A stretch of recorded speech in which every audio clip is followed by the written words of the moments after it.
So I'm currently in my doctoral uh, research. You could say that I'm, you know, kind of in the middle of it, or at the beginning of it, I guess. But my plan is to develop a pamphlet, which I'm still working on. It's not complete yet, but it's called "The Significance of Tradition." My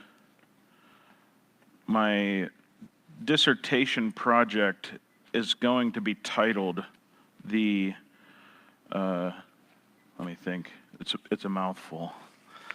The Apologetic Challenge of Tradition in the Flathead Indian Reservation.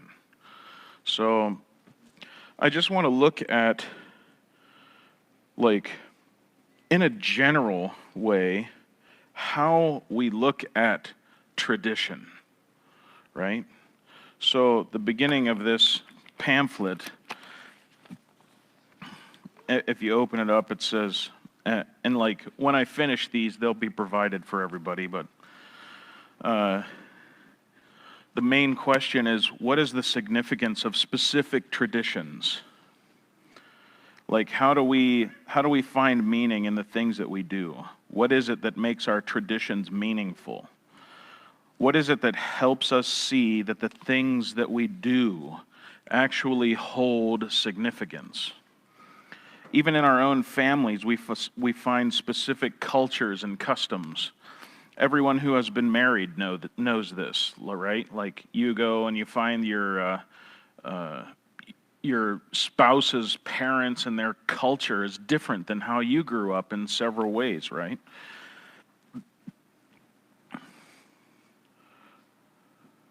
So sometimes it's hard for families to take their son or daughter-in-law seriously because of these familial cultural boundaries that separate us.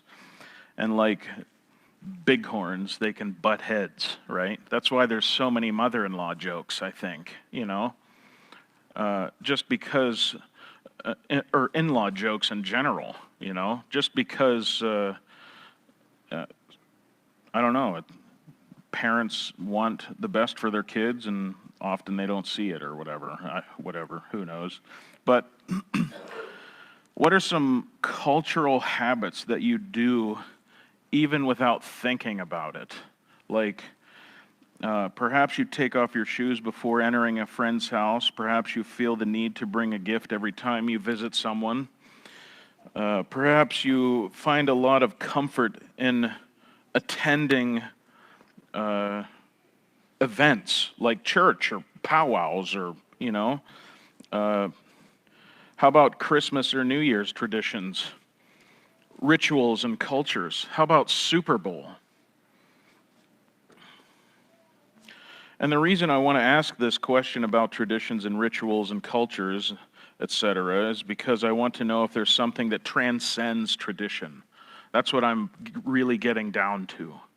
I want to know if there's something that transcends tradition. As alluded to above, what we already talked about, we develop these traditions, culture, habits, and customs into habit, like into a behavior. Like our customs and cultures form a behavior, whether they might be significant or not, right?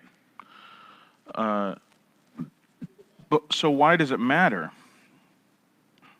I think we should be able to test this somehow, whether our traditions are significant or not, because we get locked into a behavior, right? Just because our customs were influenced through our customs and culture and such, but I want people to question: are the customs and cultures that I'm doing significant? Do they have meaning in themselves, right? So it seems that we should be able to judge whether or not we spend our time on, like, what we spend our time on actually means anything. So what does the Bible say about tradition? I have 3 verses here that I want to go over, and the first one is 1 Thessalonians chapter 2, verse 15. If someone would like to read that, or 2 Thessalonians chapter 2, rather, verse 15. 2 Thessalonians 2:15. So then, brothers, stand firm and hold to the traditions that you were taught by us, either by our spoken word or by our letter. Yeah. So, I think that, what do you guys think that this is talking about concerning tradition?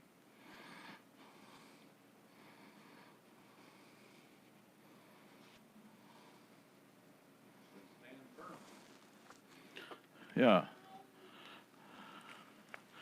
And hold to the traditions that were taught by us, right? So I gather from this that some traditions are absolutely valid and valuable. Do you guys agree with that?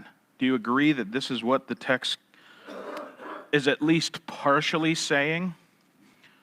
Does that make sense? Does anyone disagree with that? I think it's pretty clear, right? Some traditions are absolutely valid and valuable. Now let's go to Colossians chapter 2, verse 8, preferably NIV. What's that? Colossians chapter 2, verse 8.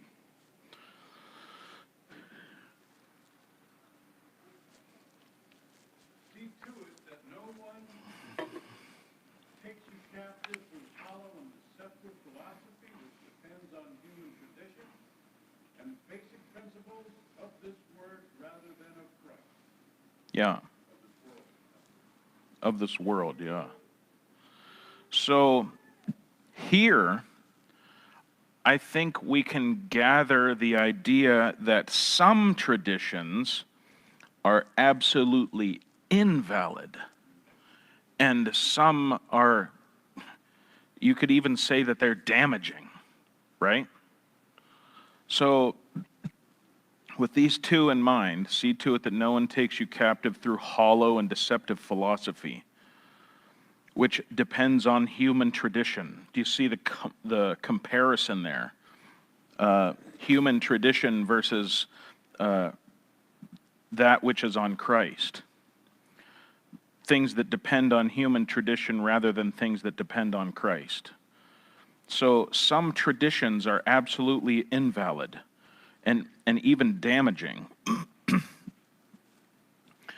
So 1 Corinthians chapter 11, verse 2, this is like in addition to, now I commend you, Paul says, because you remember me in everything and maintain the traditions even as I delivered them to you. So my question is, the Bible recognizes that there are good and bad traditions. And the question is, how do we know that?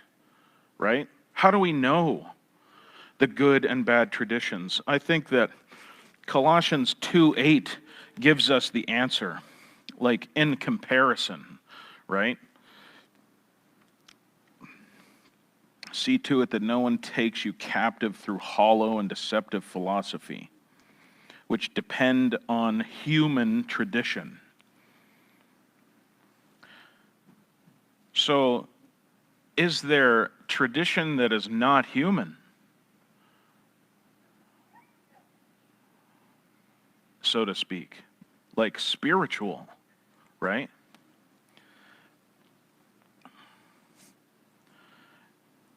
Because Paul says, and what's interesting here is Paul wrote all three of these. Paul is the author of all three of these Bible verses. So he can't be contradicting himself, and he can't be inconsistent, right? Because I think what he's saying here is that some traditions are absolutely valid and valuable, and some just aren't.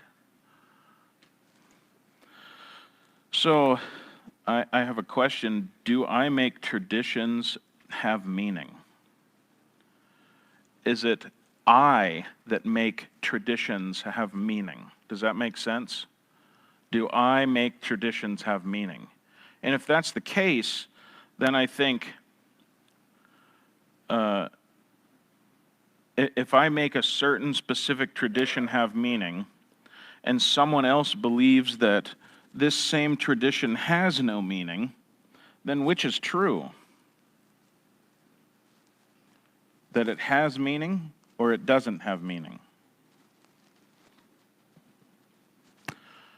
Like, not that community or, people are the standard in deciding what is tradition or what traditions have meaning, right?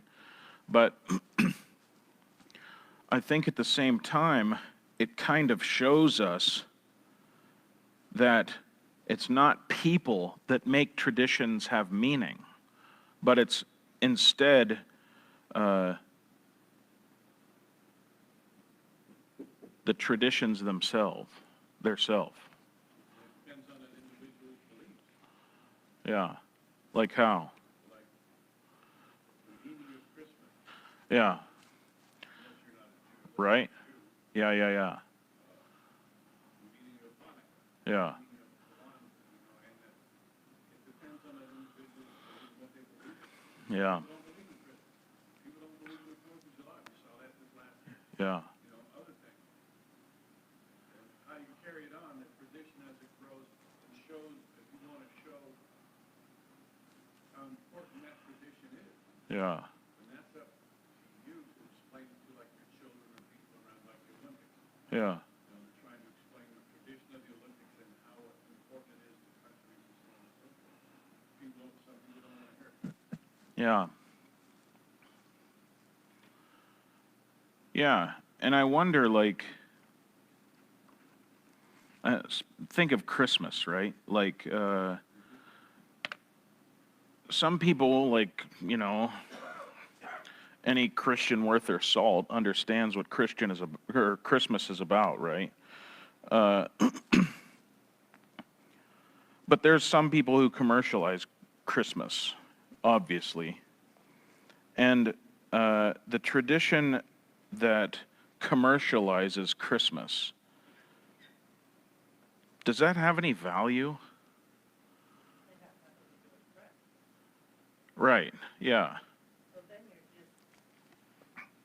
have a tradition that isn't, so say Christmas, you say Yeah. the real meaning of Christmas is Yeah, Christian. So even a lot of people who don't profess to be Christian still, but then they take it and they go the whole commercialized way about it, and there's no, yeah, they don't really believe in the true meaning of it. right, right.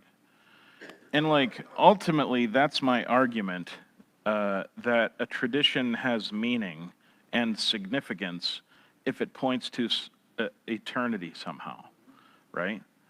That's my argument in my dissertation, that if a tradition that we do does not point to eternity, then it's pretty much insignificant.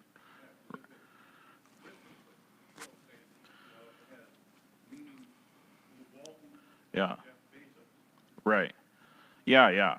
So if we're doing a tradition and at the point we die, this tradition has like no life in it, then what was the purpose of it? You know what I'm saying? Like what is the ultimate significance of a tradition that we do, but in the end it's just it disappears. It dies. If the tradition dies with us, right, then what ultimate significance did the tradition have to begin with? So, yeah, Growing up, traditionally, our family opened up one gift the night before Christmas, yeah, and then opened the rest. It's not, right, oh man, this is so significant, like it's gonna change your life. yeah, yeah, yeah, It's not gonna hurt your life either. right, Other traditions, like we're gonna sacrifice our firstborn, it's the first full moon of yeah, whatever. right, Obviously, that one is gonna feel more significant. yeah, yeah. No, that's good.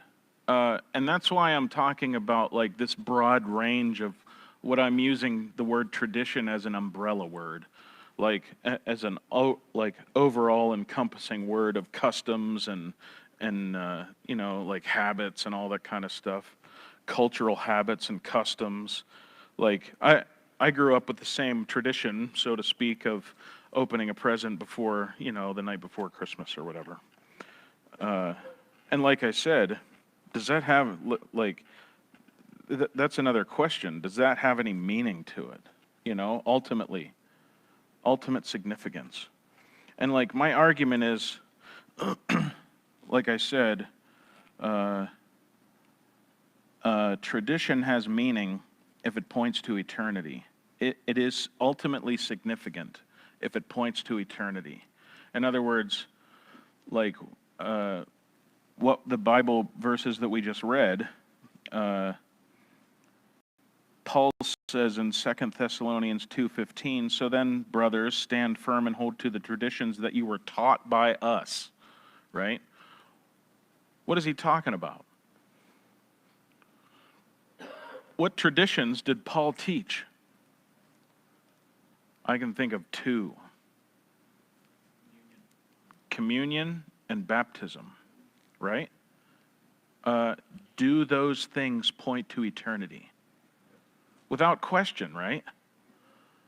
So, I think that why, do you see where I'm going with this? Like, I think that's where we find the meaning of traditions, is if they point to eternity.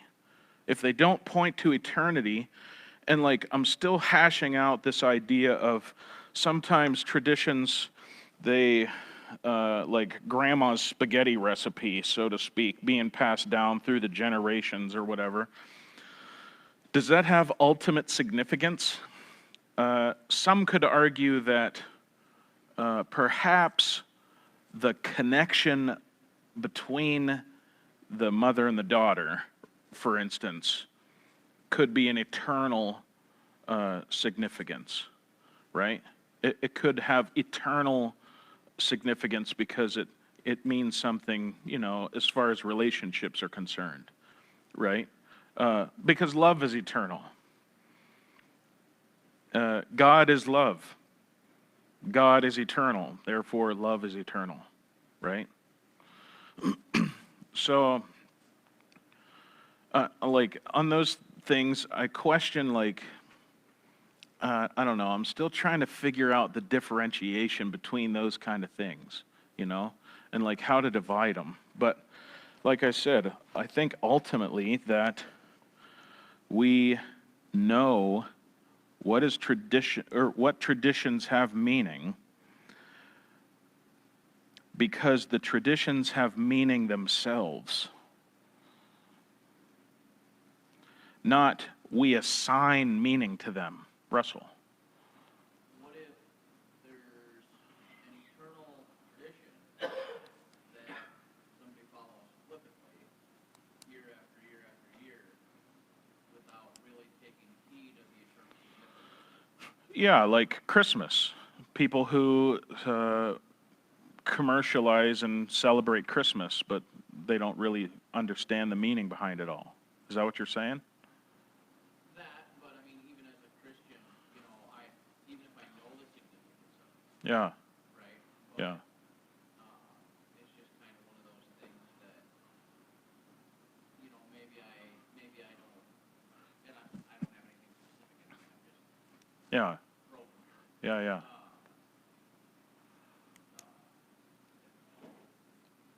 Yeah, that was something that, sorry, my mind's working a little bit slow right now. Yeah, it's all good. No, this is pretty tough. It really is. I think, but I think it needs to be asked, right? I think because, yeah, And the danger is that some people take their traditions and that's what they worship. right. Yes, exactly. And I think that the problem with that is we make our traditions our source of hope, right? And I think by making traditions our source of hope, yeah, we miss the fresh water, and we draw from a well of bitter water.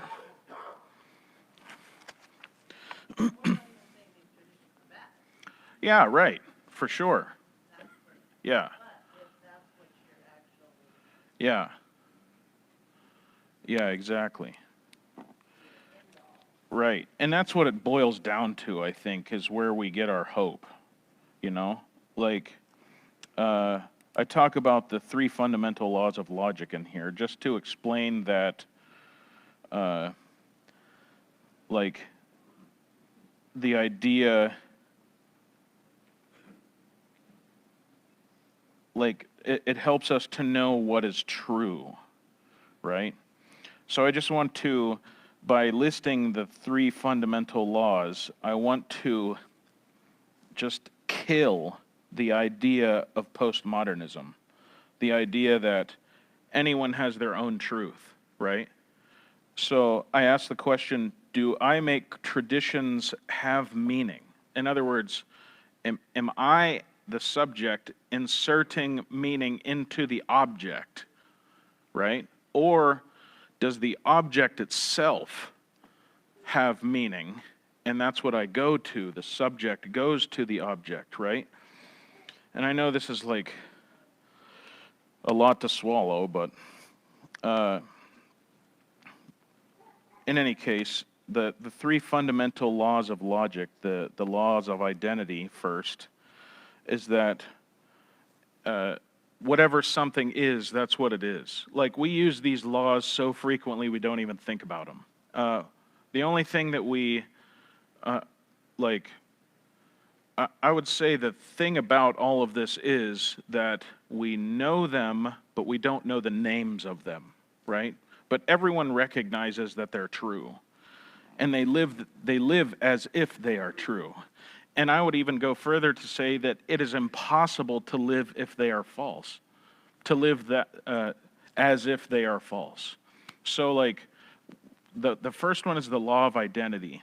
And in other words, whatever something is, that's what it is. Like, this microphone is not this log, right? Bob is not Harvey. You know what I'm saying? Like, whatever something is, that's what it is. And it cannot be something else. It is itself, right? So then we move to the law of non-contradiction. And this means that a claim or a statement cannot be both true and false at the same time and in the same sense. For instance, a woman cannot be both pregnant and not pregnant at the same time and in the same sense. It makes sense, right? It's like so reduced common knowledge that we don't even think about it, you know? So if I say that something has meaning, and someone else says that the same thing doesn't have meaning, the same tradition doesn't have meaning, it can't be both true and false. You see what I'm saying? Unless subjective truth is a real thing, which I argue that it's not. All truth is objective. In other words, the truth is in the object, not the subject, right? And this was if you'll remember, the issue that I had with that Buddhist that I interviewed, you know, however long ago that was, a couple weeks ago or something. So, the law of non-contradiction, a specific tradition cannot have both meaning and no meaning at all. It's just common sense. So, the law of excluded middle is our third fundamental law of logic. This is a big word or a big phrase for the word or. That's basically all it means. It means that every truth claim is either true or false. It can't be both. There is no other option. So if I say that my grandma's spaghetti recipe is significant, that is either true or false. Or if I say even more specifically that my grandmother's spaghetti recipe is eternally significant, then it's either true or false. You see where I'm saying? See what I'm saying with this? I think it's an interesting conversation because it helps us to like measure what is ultimately significant. So, yeah, a specific tradition is ultimately significant, or that a specific tradition is ultimately significant, is either true or it is false. So why can't it be ultimately significant to you, but to me, it's not a family tradition, and I'm not. Yeah, I don't like it. right. It's not. Yeah. So I teach that it is, if I say that vanilla ice cream is the best ice cream in the world, right? Yeah, right. You would say to you, right? But it is absolutely true for everyone in the world that at 10 o'clock on Sunday morning, Pastor Nace said that the claim that the vanilla ice cream is the best in the world. Do you see how that works? So if we put a time stamp on claims, like you know how you take a picture and sometimes it'll say the date and time at the bottom corner of it, right? If we do those with claims, then it's always absolute truth, right? Because we can look at the picture and say, here's where Pastor Nace said vanilla ice cream was the best, right? In other words, even if he changed his opinion 10 years later and said that chocolate ice cream was the best, it would still always be true for everyone all in the world that Pastor Nace said at 10 o'clock on Sunday morning, the 25th of July on 2021, right? That vanilla ice cream is the best. It would be true for everyone that I said that.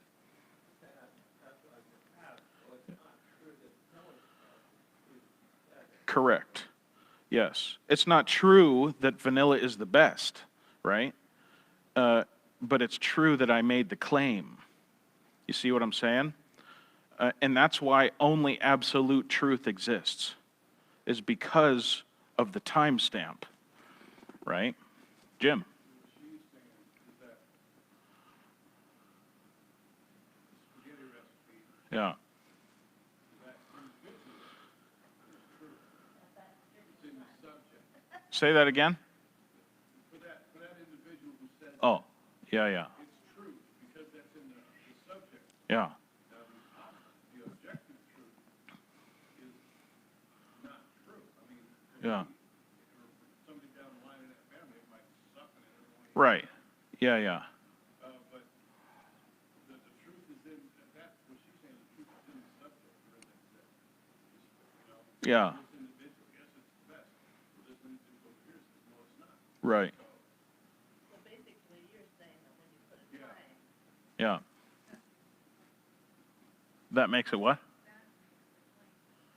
Yeah. Yes. Yeah, because when it's 90 degrees here, I was talking to the person about this the other day. Yeah. I said, it's 90 degrees here, like that. Yeah. I said, well, in Russia, it's still 90 degrees in Montana. Yeah, exactly. You know? Yeah. On Mars, it's still 90 degrees in Montana. Yeah. That's the absolute truth. Right. And so when I walk outside and it's 90 degrees and hot, I say it's hot, right? It's true for a Russian that I walked outside and said it's hot, and it was hot, right? Even though the Russian who lives in whatever, 30 degrees in all of his glory or something, and he walks outside and it's not hot for him, right? It'll always be hot for that time that I walked outside at that moment, right? That is absolute truth. You see the relationship between absolute truth and the subject, Max? I see what you're saying, but it frames a question. Jesus said, I'm the way, the truth, and the life. Yeah, Well, that's true, to me, different than the fact that, yes, at that point he said his truth said it. yeah, What he said is actually always true. right. So how do you, like your vanilla ice cream, Jesus is the subject, or the object rather. He made himself the object. I am the truth, he said, right? That's a picture that will never change. You see what I'm saying? So it's not a subjective truth, it doesn't change. Does that make sense? You see the relationship between subject and object? Subjective truth and objective truth? So, like, that's why I'm saying, like, either the tradition is subjectively true, that it's significant, or it's objectively true. And if it's subjectively true, the question is, does it have eternal significance? Does it have real meaning to it? Yeah, in the pot. There you go. Yeah. You see what I'm saying? And that's what really this is all about. So it gets pretty hairy there, and I know it's kind of hard to wrap your mind around, but I ultimately think that my challenge is to show people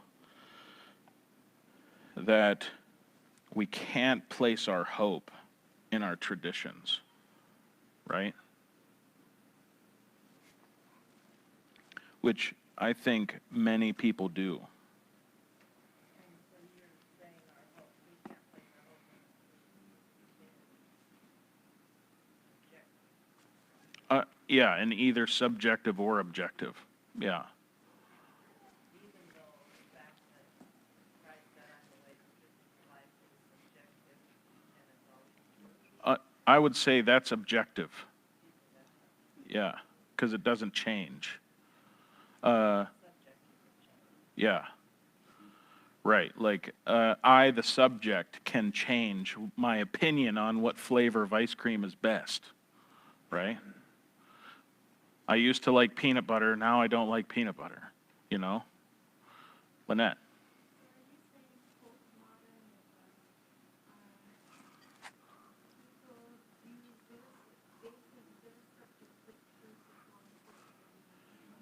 Absolutely.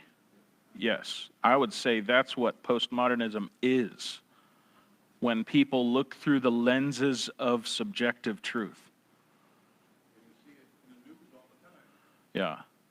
And I think the big mistake is seeing objective truths and mistaking them as subjective, right? Like when Jesus says, I am the way, the truth, and the life, no one comes to the Father but by me. If someone sees that as subjective, then to them, it could either be true or it could be false. You see what I'm saying? And that's where the issue is. It's either true or false that Jesus is the way, the truth, and the life, and that no one comes to the Father but by him, right? It can't be both. It can't be both. Do you see how that makes sense? The three fundamental laws of logic. Like, I encourage you to memorize the three fundamental laws of logic. They will change your life. They will change how you think. But in any case, moving on, like I said, I'm still working on this, on developing this pamphlet, and I've been working on this for like a year already, and I don't even have it finished. So, what if a tradition seems to have eternal significance, but in the reality, or in the long run, it hinders me or keeps me from something better than the actual tradition? Right? Like, this is the whole idea of hope. What is our, like, think about hope in Christ. Like, the only reason we have eternal significance, like, the only reason, rather, life has eternal significance and meaning and value is because we don't die at the grave. Like, we're not, our lives are not over at the grave. Like, we don't come to death and at the end we're nothing but worm dirt, right? We live on. We continue to live. We have eternal meaning. Life has eternal meaning because we continue to live, because of the work of Jesus on the cross. Lynette.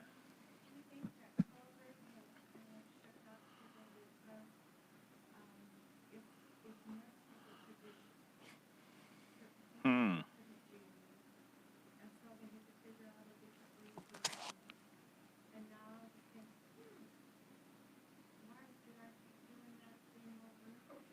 Oh, yeah. Right. Yeah. Yeah, I think so. I think it had a lot. I think it helped people question a lot of things, put it that way.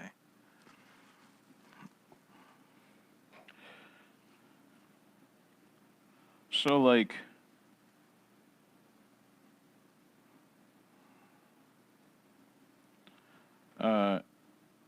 what if a tradition seems to have eternal significance,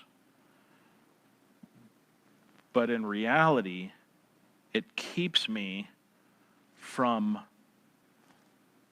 something better than the actual tradition? And I know, like, one method of missionaries in the past, right? This is interesting. And what's interesting about it is that people disagree on whether it was a good practice or not, right? So when a missionary would go to a country, say, I don't know, Japan, right? They would, or even Ireland, right? Because that actually happened. When missionaries went to Ireland, they saw the customs and the traditions that the native Irish, did, and noticed that they were all pagan. Not only not Christian, but they worshipped pagan deities through their traditions, through their holidays, right? So what many missionaries did in the past was they changed the meaning of the tradition, right? They said, no, keep on doing what you're doing, but now it doesn't mean what it used to mean. Now it means something Christian, right? Yeah, Jessica. Yeah, absolutely. Like the Christmas tree. It was Germanic in origin, I believe, and they decorated it to like worship and point to some god or something like that. But now Christians decorate the Christmas tree in order to make it look like the Star of Bethlehem, which most people don't even know. And traditionally, so to speak, the time that the star went away was a certain specific number of days after the birth of Christ. It was like, and you're getting into arguments of what date Christ was born on, right? Whatever. We celebrate December 25th. Traditionally speaking, January 6th is when the star fell or disappeared or whatever, right? And that's when the Christmas tree was to be taken down. Isn't that crazy? But like, nobody talks about that stuff. But like I was saying, it's argued that it's either a good idea or a bad idea, right? Because in one sense, you want to preserve the people, right? So if you take away their traditions, that's a different story altogether, right? If you come to a place and as a missionary you take away all their traditions, like that can be bad. Jess, say that again. Their identity?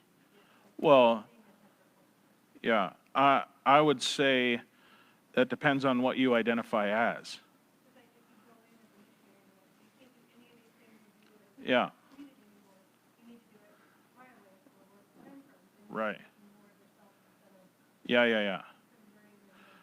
Right. And that's the thing that, like, I would say it's better for a missionary to go to a place and have the same behavior and activity, right? At least as far as like sin is concerned, you know, like where, like Paul says in 1 Corinthians 9, I become all things to all men that I might win some. He says, I become as weak to win the weak, though I myself am not weak, right? In other words, he does thing up to the point of sin. He gets on the same level as people up to the point of sin, right? And then that's where he draws the line. He won't sin, right? So like, when a missionary goes to a place and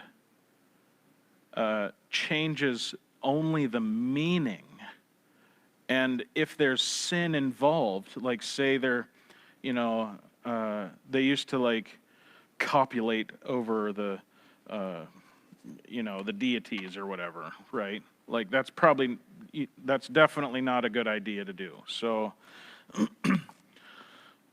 but a missionary, a good missionary, I think will help the culture adapt to understanding what they're doing as celebrating something new. Does that make sense? Like something meaningful. So, yeah. Kind of along that line, and I don't remember a whole lot, but Benson Taylor, one of the Yeah. he went in and lived like the Chinese. Yes. Whereas a lot of times missionaries have gone in and kind of lived in and kind of protected the community. Right. He didn't do that. Yeah. And I got a question. Yeah. I've been kind of debating with some areas. I know there's been a debate, could you use Allah to talk about the God of the Scripture? And I've heard people say both ways. Yeah. Kind of in our situation, I've wondered if you have a thought, Definitely. would you talk to tribal people and refer, I think they would say the Great Spirit, Yeah. long on Right. learning, Yeah. would that be usable with God of the Scripture? I don't know. Yeah, so that's a great question, Max. Think of it like this. What is the word for God in Greek? The Greek theos. Yeah, right. That meant basically Zeus. You see what I'm saying? To the ancient Greeks, yet Paul used the word theos. You see what I'm saying? But then the other question is, and like with Muslims, the word God in Arabic is Allah, right? So same with Greek. The Greek word that they use for God, theos, theon, you know? In the beginning was the Word, and the Word was with God, and the Word was God. And arche ein halogos kai halogos proston theon, right? Essentially, getting them to understand who God is, and us changing the word. Yeah, but the question is, like, I think that the Great Spirit context is much different than, like, going to a Muslim country and saying Allah versus, coming to America and teaching about the Great Spirit, so to speak. In many tribal cultures in America, the Great Spirit is very postmodern. Like, the understanding, if you get people to explain what the Great Spirit means, you know what I'm saying? It's often very unlike how we describe God. You see what I'm saying? So, like, in that particular case, I think we need to be careful. But, Matthew. And with, just like postmodernism too, if you get a group of people together, Yeah. you try and explain that to you, Yeah. you will have different answers. Exactly. It is subjective to what they believe, what they think. That Right. is, Right. whether it's their ancestor. Yes. Or something higher, or et cetera. It's a menagerie. Yeah, yeah. Belief. Right. Definitely. Did you have something, Bethany? It just comes down to defining it. Yeah, for sure. Yeah. Yeah, and if you can define the Great Spirit as, like, how we define God, It's the same issue with like Jesus, that Jesus is the Mormon and Jesus is yes, exactly. the definition. Right, The same word and still be incorrect. exactly. Max? I guess I would wonder, is there a word, and I'm trying to understand, I live on a reservation now. Yeah. Understand, I guess, some of the tribal thinking, because historically we've done a terrible job as missionaries to the native people. Yeah. Is there a word that they would use that would work, or do we need to introduce a totally different word to it? I don't know. Yeah. I mean, you could explain the objective Great Spirit. You know what I'm saying? Like, but it would ultimately be God. And what I find is that most people, most tribal members don't speak their native language, right? Is that correct? In a general sense, no. A lot of the people around here are not fluent. My Yaya is fluent, Yeah. and a lot of the Salem prayers are actually, a lot of the people around here are Christian or Catholic. Yeah. So like the meal prayer, that's like when you translate it from Salish, it's the same thing. Yeah. Our Father, the Hail Marys. When you look at wakes that tribal people do, they're following Catholic tradition. So around here, they're, I would say, Christian. Yeah, yeah. The tribal people are Christian. Yeah, yeah. Okay. There you go. Yeah, yeah, yeah. Creator? Yeah. Yeah, yeah. Right. Lynette? Don't you think there's a danger with missionaries trying to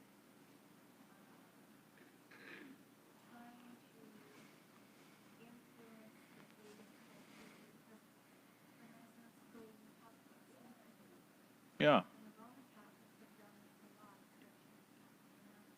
yeah. And so, you know, we have people walking crosses on their back, What was that? walking with crosses on their backs during certain times of the year. Yeah, Or climbing upstairs or breaking the and stuff.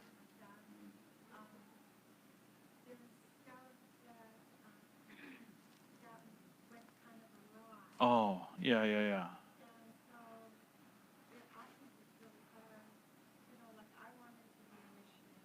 Yeah, And, so I took a lot of these classes, yeah, and we studied the mistakes in the history of the mission, right. and, that was one of them. Yeah, yeah. Was how they changed and made new traditions and all that kind of stuff. Yeah, yeah, for sure.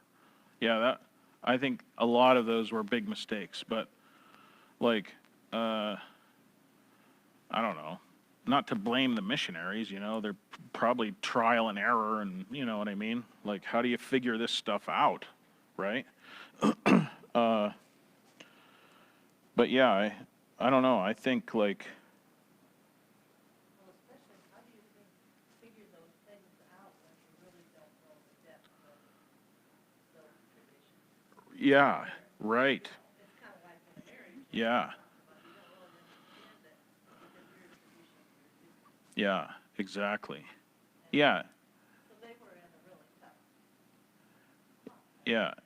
If you don't investigate the depth of like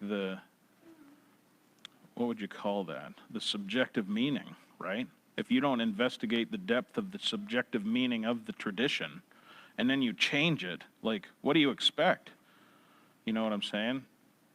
People are going to want to rebel and all that kind of stuff or whatever. But, yeah. Any other comments or questions? Nicholas? Now, what about traditions that lose their meaning? Like in Genesis, the draining of blood animals before eating. Uh, Doesn't do that anymore. yeah. So that's a good question. That was actually a law, right? Where did you read that? Genesis 9:4. Yeah, so I think Leviticus chapter 19 talks about the life is in the blood, right? Let's look at that real quick.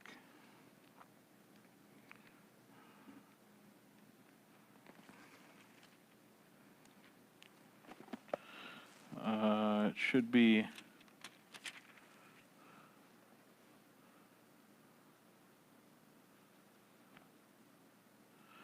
verse 26.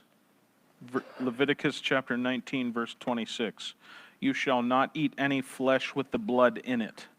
You shall not interpret omens or tell fortunes, etc., etc. So, like, the idea behind Leviticus 19:26 and that Genesis passage is that life is in the blood, right? This is why they were to not eat it. So there are three kinds of laws in the Old Testament. There are 613 laws in the Old Testament, right? The 10 commandments are only 10 of those 613, right? But the three types of laws are ceremony, case, and moral laws. And like the moral laws are like the 10 commandments, what we refer to as the 10 commandments, right? But that's an interesting question. It says, I can't remember the passage that says that you shall not eat the blood because the life is in the blood. I thought it was Leviticus 19, but then that would be like maybe a moral law, right? In any case, I don't think that we understand that. Yeah, Jessica. I thought that all had to do with like the pagan cultures that they were encountering, because some of them think like drink the blood of such and such animal to Yeah, get their power. yeah, yeah, Animal has power. yeah. Get their life, basically. 17:11. Leviticus? Yeah. Oh, okay. There you go. Read it. Can you read it?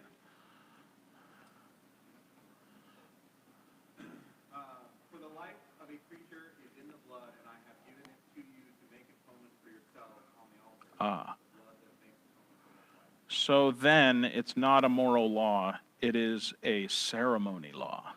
Okay? So what that passage is saying, like I said, there's 613 laws. There's three categories of laws.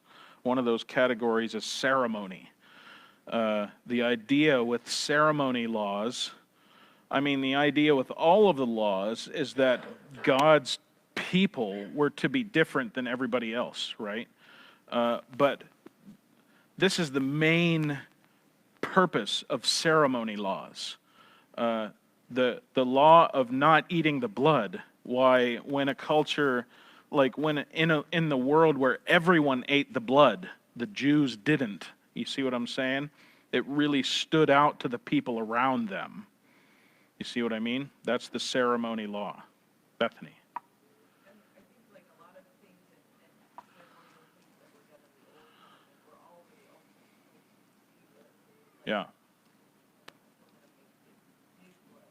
Yeah. Yeah. Oh, yeah, for sure. Yep, definitely. so that we almost move from that kind of a tradition to things like communion, Yeah. right? Like that's what relates to a blood Yep. ceremony tradition now. Yeah. And so that has shifted because of Jesus, not because it necessarily lost its value, but it no longer we didn't need that ceremonial tradition anymore. Now we have something different because of Jesus. Right. Back then pointed to that plan for deliverance of blood and everything. Yeah. Definitely. Yeah. Yeah, we celebrate communion, which deals with the blood of Christ, right? Max. Yep. They did. Yeah.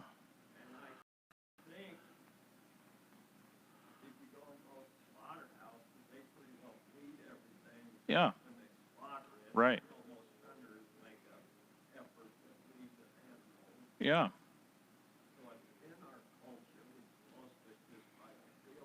Right.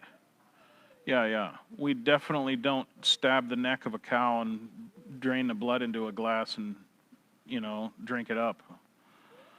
So,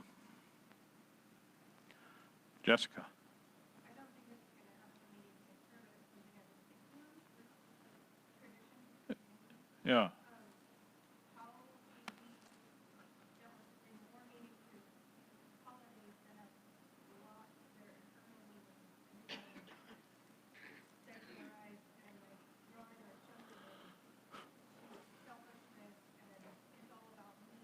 Yeah. When we say that the holiday and the reason we're gathering with the extended family is this great thing. Yeah. And Yeah. it's all very like, I can't wait for it because of these reasons for myself. And Right. what it actually Yeah. really big struggle I have. Yeah. No, it's a good struggle to have, I think, especially in this commercialized world, right? Like Christmas, we celebrate by giving gifts because God gave us a gift, right? Which is Jesus. That's why we give one another gifts. You know what I'm saying? And like, there are some significant, like with the eggs at Easter and that kind of thing. There are some. I can't remember right off the top of my head, like like what got all that started or whatever, but and like how Christians mean it now. But that's what we should know, right? I'm saying that I should know that. Yeah, for sure. Lynette. But as far as all this commercialism, I was, I have to listen to it over and over if I heard it from somebody else, but, the church did not celebrate Christmas like we do today. A lot of it, they're doing the departments, I think in the early 1900s. Yeah. They were trying to get people to come in. They would even have Christmas concerts Yeah. and all kinds of things to attract people in.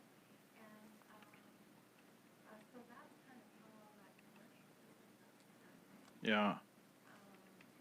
They use all kinds of ways to attract Christians. Right. Yeah. Yeah, without a doubt, there was marketing involved, right? Yeah. But just to get back to what you were saying, Jessica, like I think that we need to teach our kids what it actually means. You know? How do you feel with extended family? Yeah, that's Or, you know, you answer something that's like, yeah. two Easter baskets and Right. get everybody riled up, and then there's no room for, like, the birthday. Yeah, yeah. And that's an issue with culture, right? Family culture. Yeah. Family traditions. That's why I'm saying, like, I think we need to measure our traditions, you know? Like, that's the whole reason, is because traditions, not only do they point us to the wrong source of hope, or the a source of hope that doesn't even contain hope, you know, but they cause division. Yeah. I mean, I grew up in a Christian household, and we didn't really have to deal with any of the, you know, non, or any of the family aspect of things. Yeah. But something that my sisters, and I always found it corny, you know, until I got older. Now it's something that my sisters always did was every Christmas and Easter. So I grew up in a Baptist church. You get flannel graphs for everything, right? Mm. And they would set up a bed sheet on the wall, and we'd get the whole family would get together, and one would read the story, and the other one would throw up the flannel graphs and everything. Yeah. So maybe that would be a way of, you know, There you go. introducing the extended family into, oh, the kids wanted to do something for you, Yeah, yeah. and get that there. So Yeah. It's a good way to use your kids. Yeah. Well, that's all the time we have for this morning. So let's go to the Lord. Lord Jesus, we thank you for this day, and we thank you for just the ability to know the difference between what is true and what is not. And Lord, we just pray that you would continue to give us clarity on what is true. We believe, Lord, that all truth is your truth. And Lord, I think that studying and seeking to know the truth is a form of worship. And Lord, I just pray that you would give us understanding and bless us with skillful and godly wisdom. Lord, teach us the truth. Show us the truth.